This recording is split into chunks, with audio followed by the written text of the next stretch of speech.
एकीकडे खऱ्या शेतकऱ्यांचं हे सगळं म्हणणं असताना दुसरीकडे शेतकऱ्यांच्या आंदोलनाला राजकीय धार मिळत असताना तिकडे ग्राहकांचा मात्र धीर सुटत चाललाय।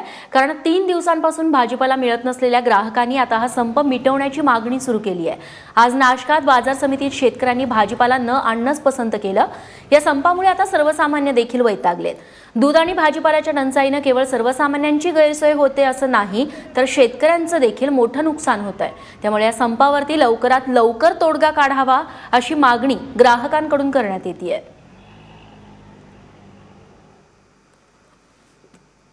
सगळीकडे तीच आहे। मी काल सटाण्यात आले, सटाणाही सगळं बंद होतं। प्रॉब्लेम होत आहेत, पण त्यांच्या पण अडचणी आहेत।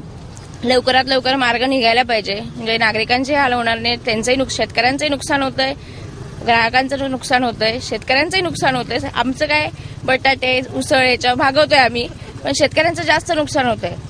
लवकरात लवकर मार्ग निघायला पाहिजे। तुमचं काय अनुभव?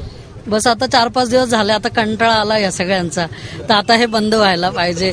किती दुधाचं नुकसान केलं, गरीब लोकांना जर ते वाटलं असतं तर त्यांना किती मदत झाली असती। तर ते असं नुकसान नाही करता त्यांनी आता संप मागं घ्यावा, हेच आमचं म्हणणं आहे, बाकी काय नाही।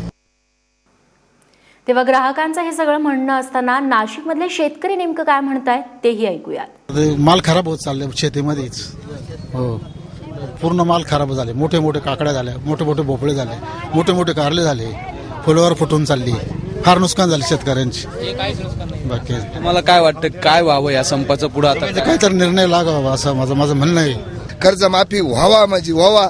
हे शेतकऱ्याचा माल असा वावरात चढून गेला तरी चालेल, पण सरकारला जाग आलीच पाहिजे। कांद्यांचे भाव वाढता काढतात त्यावेळेस सर्वच ओरड करता। ज्यावेळेस शेतकऱ्यांना शून्य फुकट विकायचे त्यावेळेस कोणी ओरडत नाही।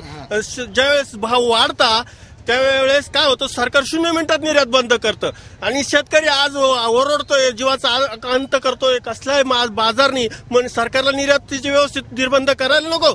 बाहेरचे देश इथं राखेल विकता, फुकट त्यांचं वाला पेट्रोल येतात आणि आमचा माल आमचा दुबईत का जात नाही, आमचा माल परदेशात का जात नाही? आमचा रेशोड्यू आता कांदे रेशोड्यू विकतोय का?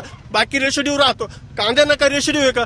बाहेरचे चीन झालं, पाकिस्तान झालं, दनादन पैसे कमवतो निर्याती करून, आणि आमच्या भारतामधल्या लोकांना आम्ही शेतकऱ्यांना मारणी घातलं।